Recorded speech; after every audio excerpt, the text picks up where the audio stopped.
오늘은 교회를 지키시는 하나님의 거룩하심이라는 제목으로 함께 말씀을 나누려고 합니다. 혹시 칼럼을 읽으신 분들은 보시면 알겠지만 그 6월 1일 오늘부터 우리 청년부의 모임이 조금 달라지는 부분이 있습니다. 그동안 금요일 저녁마다 모여서 기도회를 했었는데 이제 그 기도회 시간을 금요일 목장 모임으로 이제 대신하려고 합니다. 우리 청년부는 평상시에 목장 모임을 어떻게 진행했었냐면요. 주일 4부 예배가 청년 예배고 그것이 끝나고 나면은 이제 식당으로 이동을 해서 같이 밥을 먹고 그 다음에 간단한 그 주일날 들었던 설교 내용을 그냥 소그룹 형태의 모임으로 나누어서 했던 시간이었습니다. 그런데 이제는 조금 더 본질적인 가정교회, 신약교회의 모습을 우리 청년부에 적용하려고 좀 변화를 시도하고 있습니다. 이것을 준비하면서 작년 10월부터 우리 청년들과 함께 그 여러 가지 이야기들을 나누며 어떻게 하면 우리 청년부가 가정교회 잘할 수 있을까 이런 고민을 많이 하고 또 그 가운데 이제 여러 가지 얘기들을 나누었습니다. 근데 우리 청년들이 그동안 그 가정교회를 하기 힘들었던 이유가 크게 두 가지더라고요. 하나는 뭐였냐면은 그 가정교회로 모이려고 하면은 집이 있어야 되잖아요. 근데 우리 청년들은 집이 없어요. 그냥 조그만 방 하나 셔야 해가지고 침대 놓고 거기에 책상 들어가고 뭐 그렇게 생활하다 보니까 우리 청년들 마음에는 집이 없어서 가정교회 못해요 뭐 이런 얘기도 있었고, 또 하나의 큰 어려움은 뭐였냐면요, 음식을 만들어 먹어야 되는데 집도 없는데 음식은 어디서 만들어요. 그래서 그 되게 어려움 가운데 못한다라는 그 결론이 일단 내려져 있는 상황이었어요. 근데 제가 이 문제를 가만히 놓고 보니까 이게 되게 현실적인 문제는 맞아요. 못하는 문제도 맞고요. 이 문제를 넘어서지 않으면은 가정교회 못할 것 같았어요. 근데 제게 하나님이 기도하면서 주셨던 마음이 뭐였냐면은 10년 전에도 그 문제는 여전히 문제였고요. 지금도 문제고요. 10년이 지나도 이 실리콘밸리를 살아가는 우리 청년들은 이 두 가지 문제에서 자유롭지는 않습니다. 그래서 결단을 내렸어요. 현실적인 문제를 안고 그 문제를 가지고 그냥 하나님 의지하는 마음으로 해보자. 그게 이제 오늘부터 시작하는 우리 청년부의 가정교회입니다. 우리 청년들 리더들과 정말 미팅을 하면서 이 풀리지 않을 것 같은 것은 숙제로 남겨놓고요. 하나님이 우리 청년들에게 현실적인 문제를 어떻게 해결해 나가시는지 좀 같이 보면서 간증이 있는 시간들 되기를 정말 기도하고 소망을 합니다. 그래서 우리 청년들이 살아가는 삶의 그 현장에서 물론 누구는 방 하나 거기서 모임을 하겠지만 침대 위에도 올라가고 방바닥에도 앉아서 모임을 할 때 우리 주님께서 우리 청년들이 모이는 목장이 정말 하나님이 기뻐하시는 가정교회로 자라갈 수 있기를 소망합니다. 그렇게 금요일마다 모일 때 우리 청년들의 가정교회가 자라갈 수 있기를 정말 간절히 기도합니다. 더불어 오늘 함께 예배드리신 우리 모든 성도님들은 저의 기도 제목을 들으셨으니 우리 청년들 생각날 때마다 우리 청년들 금요일 모이는 가정교회, 가정모임, 목장 모임 잘 될 수 있도록 함께 마음 쏟아서 기도해 주시면 정말 감사하겠습니다. 자, 이걸로 이제 설교를 끝내려고 했는데 시간이 많이 남은 관계로 준비한 설교는 계속하도록 할게요. 자, 근데 이렇게 청년들과 가정교회를 하려고 하다 보니까 뭔가 사전 작업이 좀 필요했던 것 같아요. 그래서 2월 달부터 교회란 무엇인가에 대한 이야기들을 쭉 나누었고요. 교회의 본질에 대해서, 그 다음에 구약이 얘기하는 교회, 신약이 얘기하는 교회가 무엇인지 이런 얘기를 계속 해오던 과정에서 5월 달부터는 이 사도행전을 중심으로 한 주에 한 장씩 사도행전을 설교하면서 교회에 대한 이야기를 하고 있습니다. 근데 오늘 나눠드린 주보의 주보를 보시면은 그 설교 요약본에 사도행전을 설교하는 두 가지 이유가 있습니다. 먼저는 예수님이 말씀하시고 꿈꾸시던 교회의 시작이 사도행전에 기록되어 있어요. 마태복음 16장 18절 말씀에 예수님이 처음으로 교회에 대한 이야기를 하세요. 거기에 보니까 또 내가 내게 이르노니 너는 베드로라. 내가 이 반석 위에 내 교회를 세우리니 음부의 권세가 이기지 못하리라. 아멘. 이 말씀을 하셨는데 여기 잘 보시면은 예수님이 하시는 말씀에 내가 이 반석 위에 누구의 교회를 세웁니까? 내 교회를 세우시겠대요. 예수님 자신의 교회를 세우시겠대요. 근데 예수님은 이 말씀을 하셨지만 예수님은 교회를 세우시지 않았어요. 물론 이제 교회의 본질적인 의미를 놓고 보면은 우리 성도님들이 다 교회잖아요. 그죠? 근데 성도님들이 모여서 예배하고 말씀 나누는 이런 교회의 본질적인 의미를 조금 더 확대해 봤을 때 예수님은 교회를 세우시지 않았습니다. 예수님은 그냥 이 말씀만 하신 거예요. 근데 예수님이 꿈꾸는 교회는 있으셨을 것 같아요. 근데 가만히 생각해 보니까 예수님이 왜 세상에 교회를 세우시지 않았을까? 너무 분명했어요. 왜냐하면 만약에 예수님이 정말 예수님이 꿈꾸시는 교회를 저기 어디에 세우셨다고 생각해 보세요. 그럼 여러분들 어디서 예배드리시겠습니까? 거기는 아마 성지가 돼서 거기는 아마 그 예수님보다 더 사람들의 인기를 끄는 곳이 됐을지도 몰라요. 그래서 아마 예수님이 교회가 우상화되는 것을 막기 위해서 교회를 지상에 세우지 않고 요 말씀만 주시지 않았나라는 개인적인 생각을 좀 해봤습니다. 근데 예수님은 교회를 세우지 않았어요. 교회는 예수님의 말씀을 들은 그 다음에 예수님이 하나님으로 승천하시고 나서 성령이 이 땅에 임하심과 동시에 교회가 시작되기 시작했습니다. 그렇게 놓고 보니까 사도행전은 예수님이 세상에 계시지 않는 그 시점에 교회가 어떻게 이 땅에 생겨나게 되었는지를 보여주는 아주 좋은 성경이죠. 그래서 사도행전을 설교하기 시작했습니다. 사도행전에 나오는 이 예수님이 꿈꾸시는 교회라고 생각했던 이유는 두 가지였어요. 하나는 예수님은 삼위일체를 설명할 때 제2위격에 해당하시는 아들 성자 예수님이시잖아요. 근데 사도행전에서 교회를 세우시는 어떤 주체라고 할 수 있는 분은 제3위격에 해당하는 성령님이 교회를 세우십니다. 성령님은 하나님의 모든 뜻을 통달하시는 분 아니십니까? 예수님이 마음에 꿈꾸는 교회의 모습을 우리 성령님은 세우실 수 있을 것 같았어요. 그래서 성령님이 주도해서 세우는 교회의 모습, 예수님이 꿈꾸시는 교회라는 생각을 하게 되었습니다. 또 하나는 왜 사도행전에 나오는 교회가 예수님이 꿈꾸시는 교회라고 생각을 했냐면은 예수님은 3년이라는 시간 동안 제자들과 함께 먹고 자고 가르치시는 일들을 하셨어요. 제자들에게 수없이 많은 이야기를 하셨을 겁니다. 물론 성경에는 예수님이 내가 꿈꾸는 내 교회는 이런 교회라는 얘기를 하시진 않았어요. 남겨놓으신 건 아무것도 없어요. 다만 제자들과 먹고 자고 이야기하는 중에 제자들은 예수님이라면은 어떤 교회를 꿈꾸시고 이 땅에 어떤 교회를 세우셨을까 라는 것에 대한 충분한 이야기와 그들의 비전이 예수님의 마음과 통하지 않았을까라는 생각을 하게 되었습니다. 그래서 사도행전을 설교하는 거예요. 또 하나 왜 사도행전을 설교하게 되었냐면요, 교회를 세우고 지탱하는 그 힘이 성령 하나님이심이 믿어지기 때문에 사도행전을 설교하기 시작했습니다. 말씀드렸던 대로 우리 청년들이 가정교회를 하려고 하는데 교회를 세우는 이 과정에 있어서 이 어떤 힘이 우리 교회를 세워나가는 것인가, 그걸 우리 청년들과 함께 나누고 싶었어요. 근데 그 힘은 성령이셨어요. 교회를 세우고 교회를 지지하고 지탱하는 힘, 그리고 교회를 성장시키는 힘은 성령님이십니다. 청년들과 함께 이 말씀을 나누면서 성령은 어떤 식으로든 교회를 향한 그의 온 마음을 쏟아부으시는 분이심을 사도행전은 우리에게 보여줍니다. 그래서 사도행전은 교회의 설립과 성령의 일하심은 떼어낼 수 없는 그 관계에 있는 아주 밀접한 관계에 있음을 우리에게 보여주는 성경이에요. 예수님이 말씀하셨던 것처럼 성령이 임하시면 제자들은 권능을 받았고 그 권능을 가지고 복음을 전하는 증인으로서의 삶을 살기 시작했습니다. 사도행전은 예수님이 세우시려고 하는 내 교회, 그 예수님의 교회가 성령의 감동하심과 그 충만하심을 입은 예수님의 제자들을 통해서 그들이 증인으로 살아가는 삶을 통해서 이 땅 가운데 세워지고 있는 것임을 사도행전은 우리에게 보여주고 있어요. 제가 청년부를 섬기면서 우리 청년들이 정말 청년의 열정으로, 그래서 주님이 기뻐하시는 아름다운 가정교회를 그들의 살아가는 삶의 현장에서 하나님의 기쁨으로 그 교회를 세워나가기를 바라는 마음으로 우리 청년들과 사도행전을 나누고 있습니다.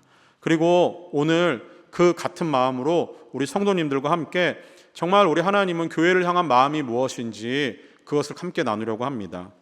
사도행전에서 나타나는 초대교회, 이 신약교회의 모습은 말씀드렸던 대로 성령이 주도하시고 성령의 충만함을 입은 성도들이 삶의 현장에 모여 있었다, 그것이 교회가 되었다라고 하는 거예요.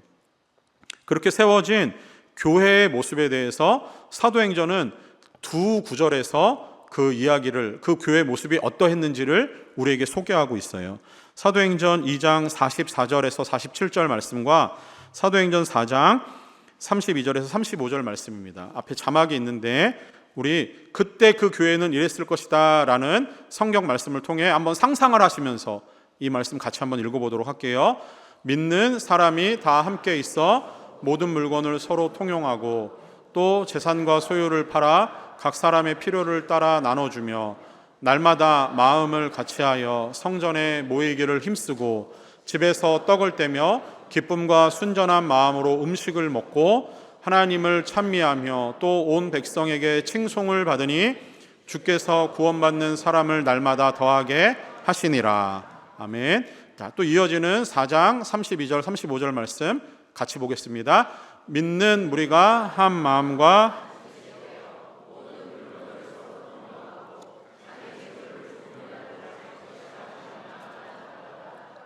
사도들이 큰 권능으로 주 예수의 부활을 증언하니 무리가 큰 은혜를 받아 그 중에 가난한 사람이 없으니 이는 밭과 집 있는 자는 팔아 그 판 것의 값을 가져다가 사도들의 발 앞에 두매 그들이 각 사람의 필요를 따라 나누어 줌이라. 아멘. 여러분, 이 두 구절 말씀을 읽으시면서 초대교회, 신약교회의 모습을 한번 상상해 보셨습니까? 제가 이 구절을 읽으면서 저는 이런 생각이 들었어요.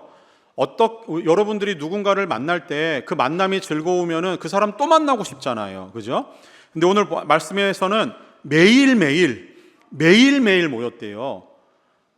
여러분, 일주일에 한 번씩 가정교회 목장 모임 하는 거 즐거우시죠? 아멘? 즐거우세요. 매일매일 모이면은 더 즐거울 것 같지요? 이거 아멘이 안 나옵니다. 근데 초대교회 성도님들은 매일매일 모이는 게 즐거웠대요. 제가 이걸 보면서 되게 감격스러웠어요. 성전에 가면은 사도들의 가르침이 있어요. 그 사도들의 가르침을 가지고 집으로 오는 거예요. 집에 와서는 그 가르침을 받았던 사람들과 함께 모여요. 떡을 떼고 음식을 나눕니다. 그리고 사도들은 우리에게 이런 가르침을 주었지 나는 삶으로 어떻게 살아야 되지 하는 그 말씀을 충분하게 나눴을 거예요. 근데 그게 너무 즐거운 거예요. 그 즐거움 가운데 자신의 삶의 부분들을 떼어놓는 거예요. 시간을 떼어놓고요, 물질을 떼어놔서 함께 모이는 일에 그들의 정성을 쏟는 시간들 아니었겠습니까? 그렇게 모이는 게 얼마나 즐거운지 이들은 모일 때마다 즐거워요. 하나님을 찬양하는 일이 있고요, 하나님을 향한 기쁨의 예배가 있는 거였어요. 그 예배가 삶으로 더 연결되고 적용되다 보니까 자신이 사는 삶의 것들이 아깝지 않은 거예요. 부족한 자에게 나눠주고 있는 자가 베푸는 것을 받으면서도 부끄럽지 않는 그런 모습이 초대교회의 모습 아닙니까? 그렇게 모일 때마다 기쁨이 넘쳐나니까 세상 사람들이 보기에 아니 쟤네는 왜 맨날 기쁜 거야? 라고 하면서 그 사람들이 자연스럽게 교회로 모이는 거예요. 영혼 구원의 일이 자연스럽게 일어나는 현장이 초대교회 이 성도들의 모습이었습니다. 그런데 오늘 이 본문의 말씀, 우리가 읽은 말씀에서 초대교회가 정말 중요한데 거기서 그 힘을 유지하고 있는 아주 중요한 한 가지 단어가 공통적으로 나오는 부분이 있어요. 사도행전 2장 46절 읽은 본문 가운데 있고요, 4장 32절 말씀에서 비슷한 맥락, 거의 같은 뜻이 공통적으로 나오는 한 단어가 있습니다. 자막을 보시면요, 자, 굵은 볼드체로 되어 있는데 날마다 마음을 같이하며, 4장에서는 믿는 무리가 한 마음과 한 뜻이 되었대요. 이게 되게 중요해요. 그들이 마음이 흩어지지 않는 거예요. 교회로 모일 때마다, 가정교회로 모일 때마다 마음이 하나 되어 있는 거예요. 여러분, 가정교회로 모일 때 여러분의 마음은 하나가 되어 있습니까? 그 하나된 마음으로 그들이 모였다라고 하는 거예요. 그런데 그 하나되는 마음은 성령이 그들을 마치 거대한 밧줄로 꽁꽁 묶어서 하나 되게 하시는 그 힘을 통해서 그들이 그 힘을 누리고 있었다라고 하는 겁니다. 하나님께서, 성령께서 그들의 삶 가운데 지극히 큰 은혜로 역사하고 계시는 현장이 초대교회, 그들을 하나 되게 하는 힘이었다라고 하는 거예요. 자, 여러분 한번 생각해 보세요. 자신의 것을 다른 누군가에게 내어주도 아깝지 않고 그 내어준 것을 갖다 쓰며도 부끄럽지 않은 이 모습을 혹시 여러분은 어디에서 볼 수 있습니까? 가족이죠. 가족이에요. 제가 저희 아이 3명을 키우고 있는데 저희 아이들은 진짜 이상한 애들이에요. 왜 이상하냐면요, 제가 살고 있는 저의 집은 제가 돈을 내고 제가 렌트를 해가지고 계약을 해서 사는 저의 집이거든요. 근데 얘네들은 저의 집을 뭐라 그러냐면 우리 집이래요. 지들은 한 거 아무것도 없는데 우리 집이래요. 얘네들이 또 얼마나 심하냐면요, 제가 타고 다니는 제 차는 제가 돈을 내고 제가 거기에 기름을 먹여가지고 제가 운전하고 다니는 제 차거든요. 근데 얘네들은 아무 거리낌 없이 제 차를 탈 때 우리 차 타자 이래요. 무슨 얘기죠? 이게 왜 가능한 거예요? 근데 제가 그 아이들이 밉지 않잖아요. 가족이니까 그런 거 아닙니까? 내 것을 다 떼어주고도 아깝지 않아요. 그것을 누리는 그 아이들이 전혀 부끄럽지 않아요. 그냥 우리 거예요. 초대교회의 모습은 바로 그런 모습입니다. 내어줘도 아깝지 않고 갖다 써도 부끄럽지 않은 모습. 초대교회 성도들은 이 마음을 가지고 모였던 거예요. 한마음 되었던 거예요. 그래서 그들은 가족이 되었던 겁니다. 초대교회의 이 모습을 한 문장으로 표현하면 이런 거예요. 성령이 성도들을 한마음 한뜻 되게 하셔서 예수의 가족 되게 하신 교회, 그게 초대교회였습니다. 이 일에 동참했던 사람 중에 오늘 본문의 말씀에 36절, 37절 말씀에 보니까 구브로에서 난 레위 족속 중 한 사람을 소개합니다. 그 사람의 별명은 위로의 사람이래요. 위로의 아들이래요. 그 위로의 아들인 이 사람은 바나바입니다. 바나바는 자신의 밭을 팔아서 사도들의 발 앞에 두었다라고 합니다. 자, 여기 36절, 37절 말씀이 오늘 말씀을 풀어가는 데 있어서 두 가지의 이해를 줘요. 하나는 뭐냐면요, 바나바에 대한 이야기를 굳이 기록한 것은 바나바가 이제 앞으로 이 사도행전에서 초대교회에서 어떤 역할을 했는지 그 중요한 역할을 감당했던 사람이기 때문에 오늘 본문에 나와요. 자, 그리고 또 하나, 오늘 본문 바로 뒤에 이어지는 아나니아와 삽비라의 이야기에서 바나바와 아나니아와 삽비라의 이야기를 대조해서 보여주기 위해서 오늘 말씀이 기록되어 있습니다. 자, 이런 선행들이 이어지면서 초대교회는 외부적으로는 공회의 압박과 핍박이 오고 있는 실정이었어요. 그러나 성도들은 물러서지 않습니다. 성령의 충만함과 성도를 섬기려고 하는 사랑의 헌신과 수고가 그들을 하나 되게 했고, 교회는 외부적인 압력에 의해서 점점 내부는 강하게 결속하는 힘을 보여주고 있는 시점이었어요. 그러던 중에 외부의 위협이 아닌 이제 사탄의 공격이 안에서부터 시작되고 있는 장면을 보여주는 게 오늘 아나니아와 삽비라의 사건입니다. 주보를 보시면은 우리 성도님들 꼭 하셔야 되는 것 중에 하나가 주보에 있는 빈칸을 채우는 일을 하셔야 돼요. 자, 초대교회에 닥친 내부적인 위기입니다. 그것이 곧 아나니아와 삽비라의 사건이에요. 성도들이 자발적인 사랑의 섬김에 아나니아와 삽비라라고 하는 부부도 동참을 하게 돼요. 근데 그 앞절에 나왔던 바나바처럼 그들도 사람들의 칭찬과 인정을 받기 원하는 마음이 있었습니다. 그 부부는 바나바처럼 자신의 소유를 팔았어요. 그리고 그 값의 일부를 떼어서 사도들의 발 앞에 두었습니다. 바나바의 했던 행동과 똑같은 행동을 하고 있다라고 이 사도행전을 기록한 누가는 기록을 하고 있어요. 자, 그런데 문제는 거기에 중간에 한 구절이 더 들어가요. 그들이 자신의 소유를 팔아 그 값에서 얼마를 감추는 그 일이 생긴 겁니다. 이게 문제가 되진 않아요. 자신의 것을 팔았고 그 값의 일부를 떼어서 결정해서 드리기로 한 거는 그 부부의 마음 아닙니까? 겉으로 보기에는 아무런 문제가 없습니다. 자, 그런데 이게 왜 문제가 되냐면요, 이것은 그들의 마음의 문제에서 시작되었기 때문이에요. 나중에 집에 돌아가셔서 오늘 본문의 말씀을 다시 한번 쭉 읽어보세요. 거기에 보면은 이 성경이 아나니아와 삽비라의 사건을 이야기하면서 그들의 마음의 문제를 계속 지적을 해요. 마음의 문제에서 시작된 겁니다. 그들이 판 값을 감추었어요. 여기서 감추었다라고 하는 것은 노스피조라고 하는 헬라어를 사용을 합니다. 근데 이 헬라어가 신약 성경에 딱 두 군데만 사용이 돼요. 디도서 2장 10절 말씀에도 사용이 되는데, 디도서에서 사용될 때에는 종이 주인에 대해서 그 말씀에 순종하라라고 하면서 노스피조라고 하는 단어를 훔치다라고 하는 거예요. 그래서 종은 주인의 물건을 훔치지 마라 라고 할 때 이 노스피조라고 하는 단어가 사용이 됩니다. 자, 그런데 이 노스피조라고 하는 단어가 구약 성경에서도 그 비슷한 맥락으로 사용되는 경우가 한 번 있었어요. 구약 성경은 히브리어로 되어 있기 때문에 헬라어라는 건 조금 다르겠죠. 근데 그 히브리어의 번역을 그 고대 헬라어로 한 성경이 70인역이라는 성경이 있습니다. 그 70인역을 번역하면서 여호수아 7장 말씀을 번역할 때 이 번역을 그 중에 7장 1절에 노스피조라고 하는 단어를 써요. 그게 어떤 사건이었냐면요, 여호수아 7장 말씀에 보면은 아간이 여리고 성이 점령되고 나서 하나님께 드려져야 되는 전리품 중에 일부를 숨겼습니다. 감추었어요. 이 사건 아시죠? 이 사건으로 인해서 이스라엘 백성들은 아이성 전투에서 1차전을 패배하게 돼요. 하나님은 그 죄값을 물어서 아간이 훔친 것, 숨긴 것, 감춘 그 노스피조에 대한 것들을 하나님이 책임을 물으시고 그 가문을 멸절시켜 버리세요. 그것과 똑같은 맥락으로 오늘 아나니아와 삽비라가 땅을 판 값의 일부를 숨긴 것을 성경은 같은 맥락으로 보고 있다라고 하는 거예요. 그렇게 보니까 이 사건의 심각성은 그들이 마음이 하나님 앞에서 하나님을 속이려고 하는 마음에 있었다라고 하는 거죠.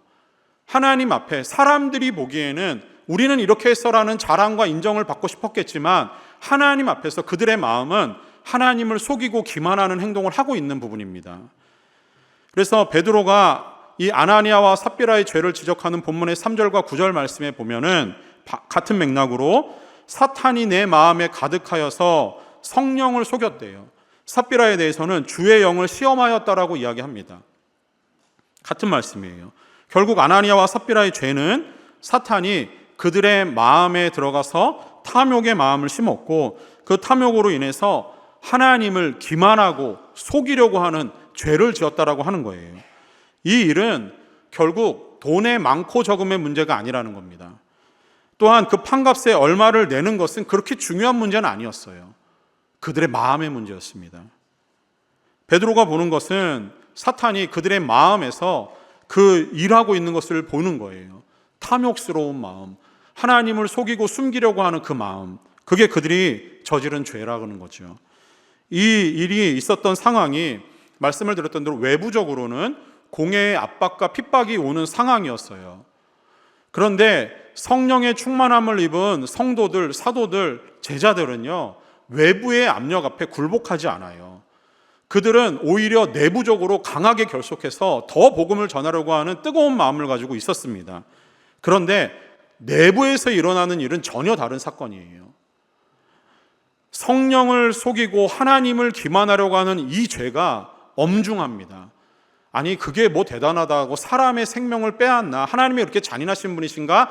라고 질문할 수 있지만 하나님은 그 잔인함을 이야기하시는 것이 아니라 하나님을 속이려고 하는 그 마음의 자세를 이야기하려고 하는 거예요. 제가 뒤에서 두 번째 단락에서 이것을 다시 한번 이야기하려고 해요. 자, 이 사건이 모든 사람에게 적잖은 충격을 주었습니다. 그리고 이것은 하나님의 심판의 엄중함을 보여주는 사건이었어요. 이 사건을 통해서 하나님이 그럼 과연 교회를 어떤 마음으로 보고 계시는가? 하나님은 교회를 어떤 눈으로 지켜보고 계시는가? 오늘 우리가 두 가지 하나님이 우리에게 주시는 마음을 붙들길 원합니다. 자, 다시 주보를 펴시고 가로를 넣으셔야 돼요. 교회를 지키시는 분은 하나님이시고요. 성도는 본질적으로 하나님의 거룩하심을 세상에 보여주는 거울이 되어야 된다는 거예요. 앞에서 말씀드렸던 대로 초대교회가 생겨나는 모든 과정에서 성령님이 각 사람의 마음에 충만하게 역사하셨어요.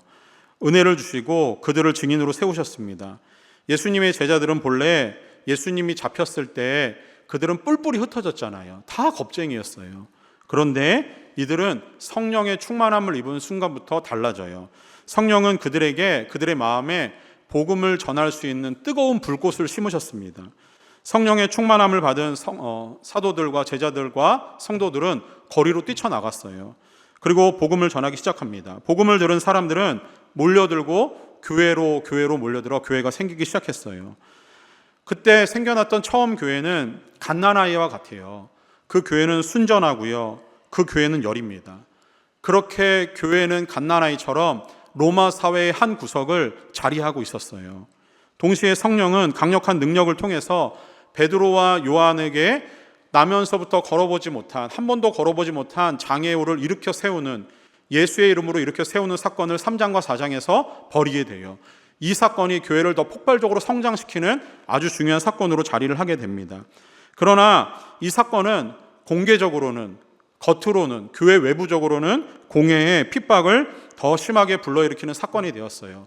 말씀드렸던 대로 교회는 처음 생겨나서 순전하고 여린 단계인데 외부적인 핍박이 온 거예요. 어린아이에게 강력한 공격이 오면 어린아이가 어떻게 방어합니까? 그러나 성령은 하나 되게 하신 힘으로 교회를 지켜내셨어요. 그 교회의 성도들이 더욱더 강한 힘을 가지고 세상의 도전 앞에 버티고 나갈 수 있도록 성령이 지켜주셨습니다. 그것이 가능한 이유는 교회를 붙들고 있는 힘은 하나님이시라는 거예요. 하나님이 그 기대가 교회를 향해서 바라보고 계시기 때문에 교회는 무너지지 않아요. 기독교의 2000년의 시간이 지나가는 시간 동안 교회는 언제나 핍박과 박해의 대상이었습니다. 그럼에도 불구하고 교회는 지금도 건재하고 앞으로도 건재할 거예요. 어딘가에는 지금도 교회가 생겨나고 있고요. 어딘가에서는 지금도 함께 모여서 예배하는 성도들의 모임과 예배가 있어요. 교회는 지금도 그렇지만 과거에서부터 모든 박해의 과정을 견디며 이기며 왔어요. 교회는 절대로 외부적인 어려움에 의해서, 핍박과 박해에 의해서 교회는 무너지지 않아요. 이유는 하나예요. 붙들고 계시는 힘이 하나님이시기 때문에 그렇습니다. 하나님이 교회를 붙들고 계시니까 교회는 무너지지 않아요. 그런데 문제는 하나님은 하나님의 거룩하심으로 교회를 붙들고 계시지만 교회 내부적으로 하나님의 거룩하심을 흔들어 버리면 교회는 무너집니다. 교회의 생명력이 하나님의 거룩하심으로부터 나오기 때문에 교회는 하나님의 거룩하심이 사라지면 무너지는 거예요. 교회는 힘을 잃어가요. 다들 잘 아시다시피 현 시점에서 교회가 사회적으로 어떠한 영향력도 행사하지 못하는 나약한 교회가 되어버린 실점을 여러분은 잘 아실 거예요. 어떤 사람들은 교회를 향해서 손가락질하며 지탄의 대상이 되어버린 지 교회는 오래되었습니다. 뿐만 아니라 교회는, 어떤 사람들은 교회를 사회적인 악으로 치부해버려요. 교회가 그렇게 힘을 잃어가요. 그런데 그 이유가 어디 있습니까? 외부적인 문제가 절대 아니에요. 교회가 힘을 잃고 교회가 세상으로부터 악으로 치부되고 세상 사람들에게 핍박의 대상이 되고 손가락질 대상이 된 이유는 교회 내부적인 문제입니다. 교회 안에 있었던 부정, 부패, 음란, 거짓, 탐욕, 교회를 흔드는 일이었어요. 외부적인 자극은 교회를 뭉치게 하지만 내부적인 위협은 교회를 흩습니다. 복음을 지키기 위해서 성도들이 뭉치질 못해요. 교회가 세상의 다른 공동체와 비교해서 교회가 가지고 있는 가장 큰 특징은 교회는 하나님이 붙드시는 곳이라는 사실이 있죠. 그런데 교회가 내부적으로 그 문제가 흘러가고 내부적인 문제가 생기면 교회는 달라져요. 교회 안에 있는 사람들이 교회를 하나님의 마음이 아닌 자기의 마음으로 주장하려고 하는 순간부터 교회는 힘을 잃습니다. 하나님의 마음이 없다, 하나님의 뜻이 없다라고 하는 것은 말씀 없이 사역하고 기도 없이 결정하고 주변의 지체에 대해서 무관심하여서 사랑이 식어지는 현상이 하나님이 없는 현상이에요. 그런 교회는 자연적으로 죽어갑니다. 생각해 보세요. 말씀을 사랑하지 않는 사람, 기도하지 않는 사람, 하나님 사랑과 이웃을 사랑하지 않는 사람에게 성령이 일할 수 있는 공간이 있겠습니까? 없지요. 성령이 함께 하시지 않는 성도, 그런 성도가 모여서 드리는 예배, 하나님은 기뻐하시지 않으세요. 성령이 역사하지 않는 성도의 삶에 하나님은 함께 하시지 않습니다. 따라서 그런 성도가 모이는 교회는 자연스럽게 죽어가는 거예요. 그런 성도가 모이는 교회는 교회가 아니라 사교 집단입니다. 그런 성도가 모여서 내리는 정책과 결정은 정치 집단이에요.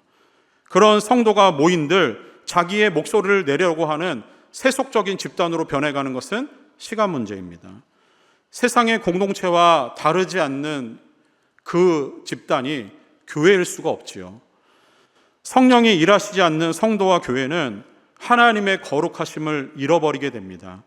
하나님의 거룩하심이 성도의 삶에서 떠나가고 교회에서 사라지게 되면은 하나님이 거하시는 교회가 아닌 거예요. 성령이 계시지 않는 성전은 성도가 아닌 겁니다. 하나님이 거하시지 않으니 교회가 어떤 생명력으로 버티고 어떤 힘으로 교회가 유지되겠습니까? 어떤 힘으로 교회가 성장할 수 있겠습니까? 불가능한 거예요. 사랑하는 성도 여러분, 바라게는 우리 임마누엘 교회가 마음껏 성령이 일하시는 충만한 현장이 되기를 원합니다. 모임이 있을 때마다 그 모임 가운데 성령이 임하시고 그 모임은 어린아이부터 장년에 이르기까지 모든 성도가 풍성하게 역사하시고 풍성하게 임재하시는 성령의 충만을 누리는 아름다운 현장들 되기를 소망합니다. 그렇게 여러분들이 모이는 가정교회가 모일 때마다 기쁨과 즐거움이 성령이 주시는 힘 안에서 누려질 수 있는 가정교회 될 수 있기를 소망합니다. 성령이 하나 되게 하셔서 우리에게 주신 그 힘을 통해서 영혼 구원하여 제자 삼으라는 주님의 그 귀한 명령 앞에 우리가 온전히 설 수 있기를 소망합니다. 성령은 우리를 한마음 되게 하시고 한뜻 되게 하셔서 하나 되게 하시는 힘이십니다. 우리는 그래서 언제나 성령을 기대고 살아가야 돼요. 그러기 위해서 우리는 하나님 말씀에서 떠나서는 안 되는 거예요. 여러분의 무릎이 기도하는 자리에 꿇어지지 않으면 안 되는 겁니다. 우리의 연약하고 부족한 손이지만 그 손을 뻗쳐서 하나님 사랑과 이웃 사랑을 위해서 여러분의 손을 내미셔야 되는 거예요. 그렇게 말씀을 사모하고 기도하고 여러분의 모든 사랑을 하나님 사랑과 이웃 사랑으로 뻗쳤을 때 성령이 여러분의 삶 가운데 임하실 줄 믿습니다. 그 삶의 공간에 임하신 성령께서 우리가 모여서 예배하는 이 현장 가운데 성령이 충만하게 역사하실 줄 믿습니다. 여러분이 예배할 때마다, 여러분이 하나님을 찾을 때마다, 여러분의 마음에 소원을 담아서 기도할 때마다 하나님이 들으시고 응답하시며 그 삶을 하나님의 기쁨으로 인도하시는 놀라운 성령의 은혜와 역사가 여러분의 삶 가운데 펼쳐질 수 있기를 소망합니다. 두 번째로 하나님이 교회를 바라보시는 마음은요, 하나님은 교회를 지키시기 위해서 성도의 마음을 살피신다라는 거예요. 하나님은 지금 여러분의 마음을 살펴보고 계세요. 아나니아와 삽비라 그 부부가 한 일이 그들의 지은 가장 큰 죄는 말씀드렸던 대로 하나님의 거룩하심을 시험하고 하나님을 기만했던 죄라고 말씀을 드렸습니다. 이 죄는 출애굽기 20장 7절 말씀에 10계명의 세 번째에 나오는 그것을 정면으로 위배하는 거예요. 너는 내 하나님 여호와의 이름을 망령되이 부르지 말라. 여호와는 그 이름을 망령되게 부르는 자를 죄 없다 하지 아니하리라. 하나님은 하나님의 이름의 거룩함을 스스로 지키시는 분이세요. 그 이름에 대한 도전, 그 이름을 망령되이 부르는 것 하나님은 용납하지 않으신다라고 합니다. 하나님의 이름을 망령되이 헛되이 불러서 그 이름을 더럽히는 것은 하나님의 거룩을 훼손하는 거예요. 그런데 하나님의 거룩을 해치는 일이 교회를 지키는 일과 어떤 관계가 있는가?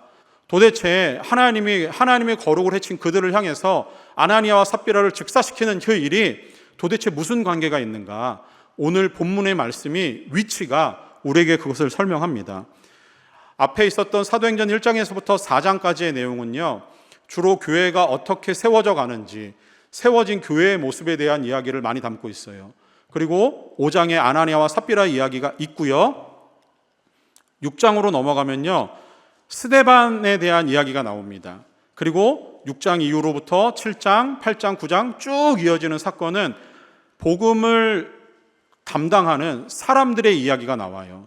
거기에는 그동안 예루살렘에 머물러 있던 복음이 이제는 사마리아로, 온 유대로, 땅끝으로 뻗쳐나가는 이야기들이 기록되어 있습니다. 자, 교회가 설립되고 성령의 충만한 증인들을 통해서 복음이 그 어깨에 메워져서 세상으로 흘러가는 과정에서 한 중간에 사도행전 5장 아나니아와 삽비라 이야기가 있어요. 이 이야기가 하려고 여기 주어져 있는 이유는 그들의 마음이 교회의 순수성을, 교회의 성결함을, 교회의 순결을 해쳤다라고 하는 거예요. 왜 중요하냐면요, 이제 복음이 세상으로 뻗쳐나가야 돼요. 그런데 교회가 세상으로 뻗쳐나가는 복음을 담당하는 아주 중요한 역할을 감당하는 장소가 됩니다. 그런데 교회가 순수하지 않아요. 하나님의 거룩이 반영되지 않아요. 교회가 하나님이 주시는 순결한 마음을 잃어버렸어요. 그러면은 세상으로 복음이 흘러갈 때 다 막히는 거예요. 아나니아와 삽비라의 사건은 그것을 보여줘요. 하나님은 복음이 세상으로 흘러나가도록 하기 위해서 아나니아와 삽비라를 하나님의 말씀 가운데 심판하시는 부분입니다. 그 결정적인 구절이 오늘 읽은 본문의 11절 말씀에 나와요. 11절 말씀을 보시면요, 온 교회와 이 일을 듣는 사람들이 다 크게 두려워하였다라는 거예요. 두려워하였다라고 하는 것은 하나님의 거룩이 드러났다라고 하는 거죠. 이 의미는 교회의 설립과 복음을 증거하는 일이 성령이 주도적으로 하시는 일이지만 이것은 사람을 사용하셔서 하는 일이기 때문에 그 사람의 마음이 하나님 앞에서 순결하고 정직하지 않으면 복음은 세상으로 흘러가지 않는다라는 것을 보여주기 위해서 하나님은 오늘 아나니아와 삽비라를 이렇게 심판하시는 거예요. 이 일이 사람들에게 경고가 되었고 사람들은 두려운 마음을 갖습니다. 하나님의 거룩이 교회에 있구나. 그 하나님의 거룩을 보여주는 곳은 교회이구나. 믿지 않는 사람들도 이 사건을 듣는 순간 그것을 보게 되는 거예요. 교회는 말씀드렸던 대로 어떤 식으로든 외부적으로는 흔들리지 않을 거예요. 그런데 내부가 문제예요.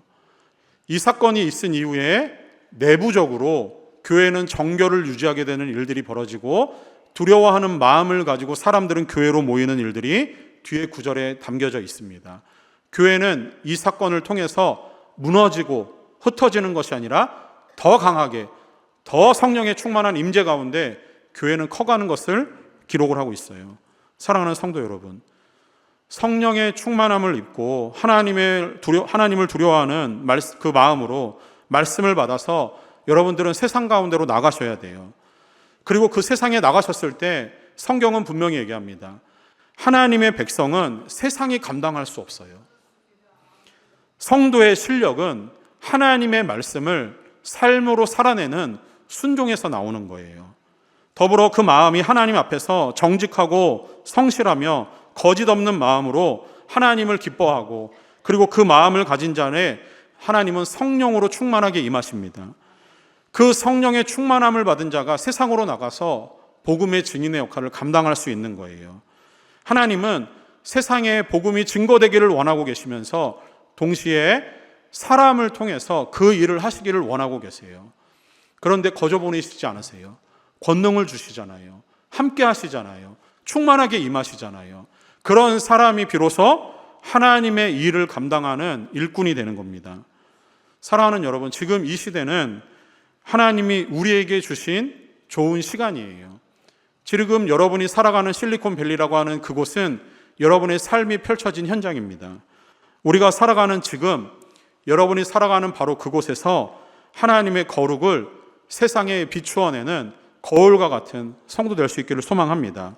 하나님은 우리의 깨끗하고 정결한 마음을 통해서 복음이 세상으로 증거되도록 하나님은 우리를 부르고 계세요. 세상의 위협과 비아냥거림 앞에서도 복음을 가지고 주눅들지 말고 당당하게 세상 앞에 설 수 있는 성도 되기를 원합니다. 하나님은 그 말씀을 가지고 살아가는 성도의 삶을 지켜주세요. 여러분의 삶이 하나님의 말씀에 붙들리기를 원합니다. 여러분의 기도의 무릎을 언제나 세워서 하나님 앞에 꿇을 수 있는 믿음의 사람들 되기를 원해요. 여러분의 손이 부끄럽지 않게 하나님 사랑과 이웃 사랑을 향해서 뻗칠 수 있는 믿음의 사람들 될 수 있기를 소망합니다. 그렇게 여러분을 향한 성령의 뜨거움과 성령의 충만한 임재가 여러분을 뜨거운 열정 가운데로 복음의 사람으로 불러낼 수 있기를 간절히 소원합니다. 성령님은 지금도 우리와 함께 하시며 우리의 삶에 충만하게 역사하셔서 여러분의 걸음 앞에서, 한 걸음 앞에서 성령이 일하실 줄 믿습니다. 그 성령의 일하심을 늘 사모하고 충만함을 기대하며 그 사모함과 기대함을 가지고 세상에서 그리스도의 아름다운 복음을 세상으로 흘려보낼 수 있는 성도님을 될 수 있기를 소망합니다. 더불어서 여러분들이 그 충만함 가운데 가정교회에서 모일 때마다 성령이 일하시고 성령이 함께 하시는 그런 목장, 그런 가정교회, 여러분의 삶의 현장에 세워줄 수 있기를, 그렇게 주님이 꿈꾸시는 아름다운 교회가 여러분의 삶에 펼쳐질 수 있기를 주님의 이름으로 축원합니다. 기도하겠습니다. 하나님 아버지, 우리에게 이렇게 좋은 믿음의 교회를 만나게 하시고 좋은 믿음의 교우들 만나 함께 신앙생활하게 하심을 감사합니다. 하나님이 사랑하신 우리 임마누엘 교회가 성령이 뜨겁게 역사하시는 임재의 자리가 되고 충만의 자리가 되기를 소원합니다.